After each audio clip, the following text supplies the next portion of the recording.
Welcome everybody to today's exciting discussion on a fascinating topic in JavaScript, Async Generator. I'm Pupo, and in this video we'll dive deep into the realm of asynchronous programming and explore how Async Generator can simplify complex tasks.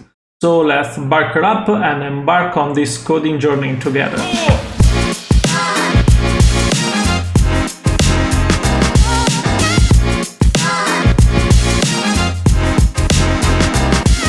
Before we delve into Async Generator, let's recap the basics of asynchronous programming.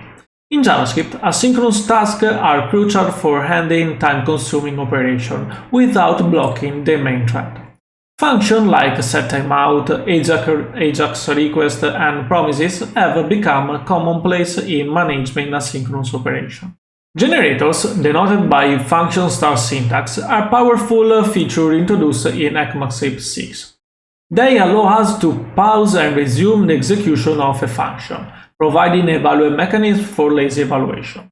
The yield keyword with a generator function lets us yield value individually, pausing the function execution until the next value is requested. If you want to learn more, there is a relative video about them on my channel.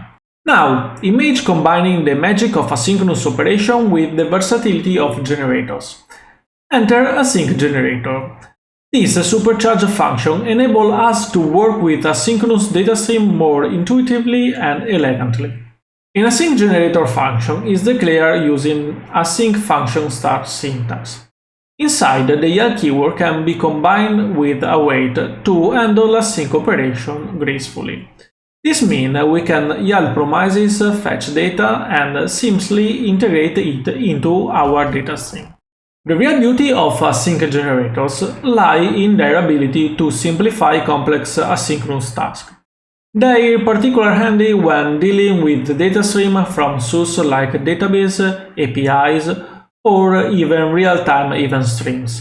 Imagine processing a continuous stream of sensor data or handling multiple concurrency requests without drawing in callback hell.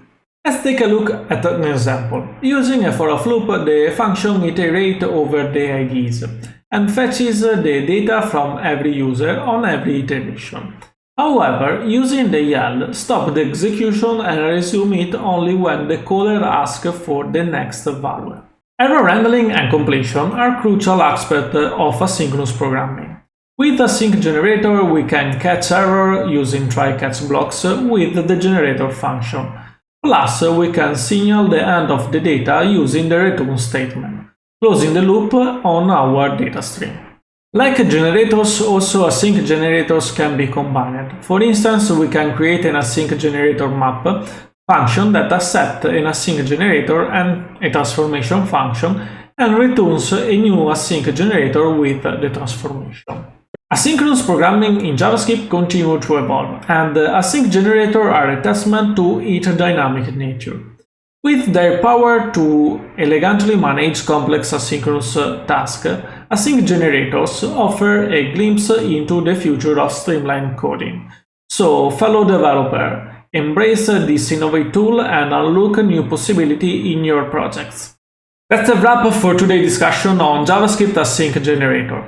I hope you found this exploration insightful and inspiring. Remember, stay curious and open to new concepts is the key to mastering your craft in the ever-evolving programming landscape. If you enjoyed this video, like, subscribe, and hit the notification bell. Until the next time, happy coding and thank you for watching.